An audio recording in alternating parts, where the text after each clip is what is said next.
Seller can't hide behind an as-is clause. One of the most common misconceptions in the real estate business is that putting an as-is in the purchase and sale agreement, then the seller doesn't have to make any disclosures. Despite adding as-is provision, the law says the seller still has to disclose defects or facts that materially and adversely affect the value or desirability of the property, which are not known by the buyer or are not readily ascertainable by the buyer. Courts have generally held that an as-is provision simply means that the buyer is purchasing the property in the physical condition that is visible and observable. California courts have clarified that an as-is sale only warns the buyer that the property may not be in its perfect condition.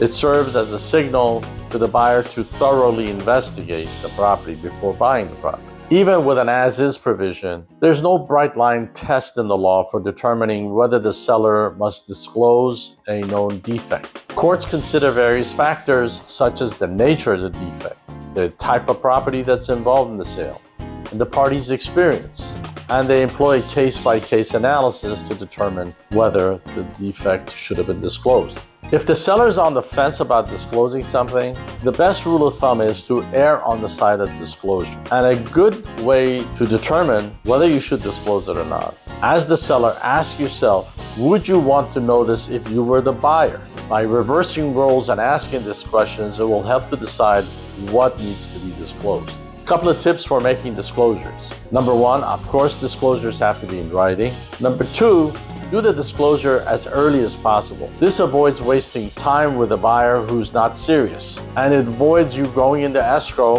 and then having the buyer retrade and then only cancel because the buyer later claims that they were surprised by the disclosure. Number three, add a well-drafted and thorough as-is provision in the sale contract. That provision should, for example, state that the buyer has thoroughly and independently investigated the property before the closing, that the buyer is fully satisfied with the property, that the seller has not made any oral or written representations or warranties to the buyer, that the buyer is relying on buyer's own independent investigation of the property in closing escrow and purchasing the property, and that the buyer is not relying on the accuracy or completeness of any of the due diligence documents that the seller may have provided to the buyer, and that the buyer is purchasing the property with all the known or unknown faults and defects. And when appropriate, add that the buyer has extensive experience in real estate transactions and is a sophisticated buyer.